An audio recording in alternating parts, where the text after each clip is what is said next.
So I want to share a little bit about kind of some of the questions that we've been getting from folks, and I'll go through some details quickly, but please reach out to me or anyone on the team if you have any questions, whether it feels small or if it feels big. We're always happy to chat.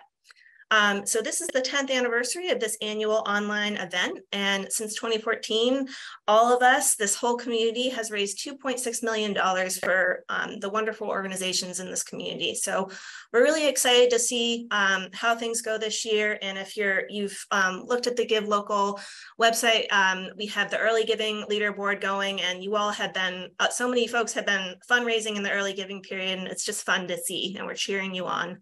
This year, we have over 100 organizations registered, and we're officially at the halfway mark for the early giving period. So about 2 weeks left to go until Giving Day kicks off at noon on Wednesday, the 28th. And if you've been involved in Give Local for a while, you'll know that in the past, we've done a midnight to midnight format. This year we're changing things up to do noon to noon, and we'll kind of see how we gain momentum in a different way with that format. And we're excited to see what happens with this change and what you all do this year.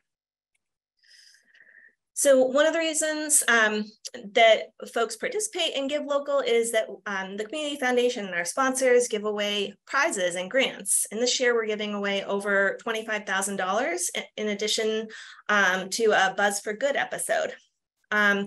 These grants or prizes are kind of split in between things focused on most money raised and most unique donors. And then there's, and the full list of those is on the website, so you can get the details there. But there's some new prizes here that I just wanted to highlight. One is the farthest donor, which is literally the person who sends the donation who's farthest from the Community Foundation office in Blacksburg. So acceptable gifts for those are either if it's made online on the Give Local website or a check, and that can be submitted in the early giving period or the giving day itself. We also have a best short video prize that Buzz for Good is sponsoring, and that's your 30-second elevator pitch about your work, and you might be able to win that extra prize money. Just submit that to me via email by noon on the 29th to be considered for that prize. And all the details on what to include and think about are on the website. And then the other new prize this year is using the Text to Give tool. So you create a code in the system that's specific to your organization. Your donors text that code to a number, and the link to your page pops up, and they can give on their phone. And so the organization that raises the most money using that tool between the early giving period and the giving day itself will win some extra funds. So lots of details with all those grants and prizes, and you can find all that on the website. One thing I want to note is grants and prizes aren't final until they're announced by the leaderboard. So you might, or pardon me, announced by the Community Foundation. So you might see on the leaderboard that it looks like your organization won a certain grant. Just know that the leaderboards might not reflect final totals because there might be some offline gifts pending in the system that we're waiting to approve. So wait to announce that you've won something until you receive an email from the Community Foundation letting you know. So what do I mean when I say offline donations? We've gotten lots of questions this year about this, so I want to make sure to highlight it. So this is a primarily online event. Any gifts that are received through the Give Local website are counted toward your giving day totals. If you receive a donation on your regular website or through something like Facebook or Stripe, those cannot be counted in your giving day totals, unfortunately. So direct your donors if they want to give online to give through the Give Local website. But we do know that some donors prefer to not give online for whatever reason. So we do accept some offline donations. The ones that we typically see the most are checks or cash. Less common are wire transfers, but those are acceptable for offline donations. If it is a check, and I would say it's similar for a wire transfer, these must be received and dated between June 1st and noon on the 29th. And so how do we know that a check is dated noon on the 29th? We go by when you've entered it into the system. So any offline gift that you receive must be entered into the system by noon on the 29th for it to count towards your totals. And if the donation is more than $1,000, we'll just ask to verify it before approving in the system, because there's so many details with Giving Day. You may have missed that maybe you can't hold on to a check from May to enter into your totals.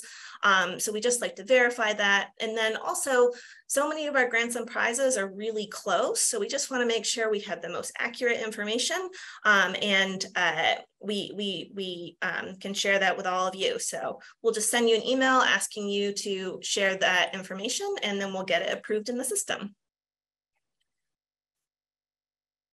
So with us being halfway through the Giving Day period, you might be in a place where you've done a lot of outreach to your supporters, but you might be in a place where you're like, oh, I signed up for this in January and I haven't had time to reach out to folks. I just want to emphasize that there's still time to reach out to your supporters. And I would say email is your best tool to get supporters to donate. So let them know that you're participating this year, and specifically what you're raising money for. So if you're raising $2,000, let them know what that money might go to. Or if you have an example of what a gift might represent, you can say something like $25 will represent, you know, buying a backpack full of food for a child for 2 weeks or something like that.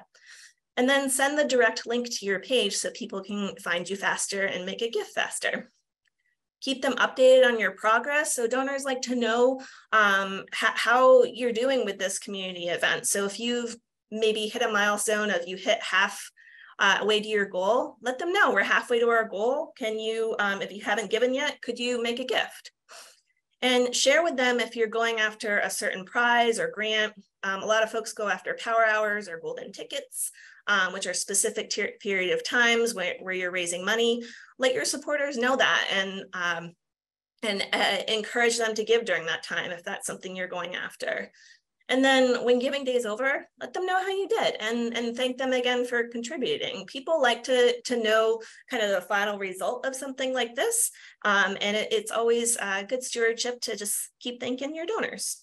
So I know a lot of you are having events before the Giving Day or on the day itself. Please let us know. We would love to share about it and attend if possible, either our staff or board members. It's always great to go out in the community and see you all on Giving Day or leading up to the Giving Day. So let us know and we're happy to share about it and attend. And then please send us your photos. We would love to share them in publications like the annual report or on our social media. And if you haven't gotten t-shirts yet, please stop by our office. We would love to share those out and make sure you all get them. Just let us know if you're going to stop by so we can ensure that someone's here in the office. Many of you have matches set up in the system. You may be new this year, but if you're a returning organization, I wanted to highlight that there's a change this year. One, to let you know that your match dollars will automatically show in your leaderboard total. So they will show both on your page and in the leaderboard. So to allow your match to count toward your leaderboard totals in real time, you will want to make sure to check the box that says include match value in page metrics, which is different in the past. And sometimes matches can be tricky. If you have any questions, please reach out and I'm happy, or someone on our team is happy to help you get that sorted out. But I just wanted to highlight that there is that change this year. And then on the day of, so, and you know, anytime leading up to the event, please reach out to our team via phone or email. I'm the prime contact at the Community Foundation for Giving Day, but any one of us is happy to help you and troubleshoot. But I wanted to make sure you knew that on the day itself, on Giving Day, our partners at Mighty Cause, who hosts the website and process all those donations, they will be available all 24 hours during the event.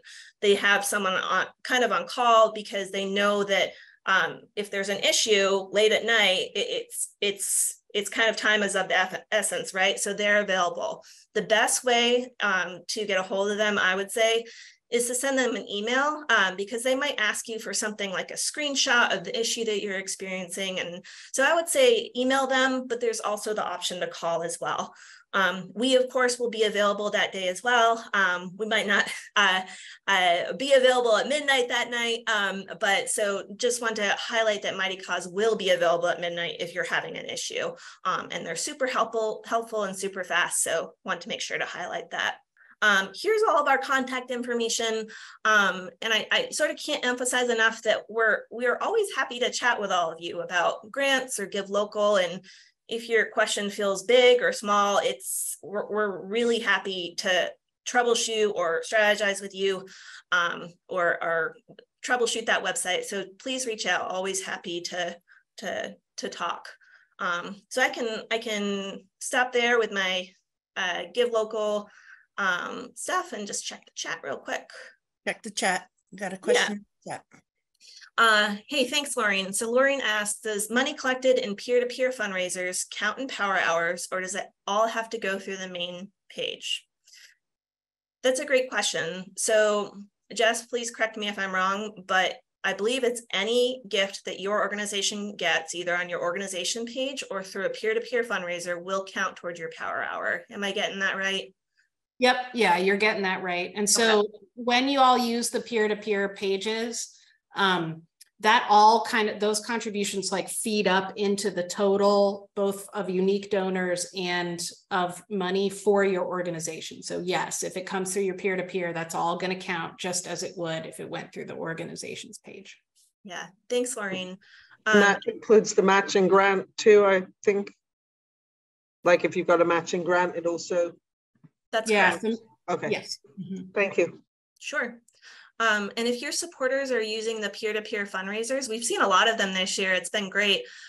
Make sure that they update the title of the fundraiser to say, I would suggest including their name in the fundraiser, because when a donor goes to search for you, a lot of pages will come up, and we want to make sure that they can find their specific page.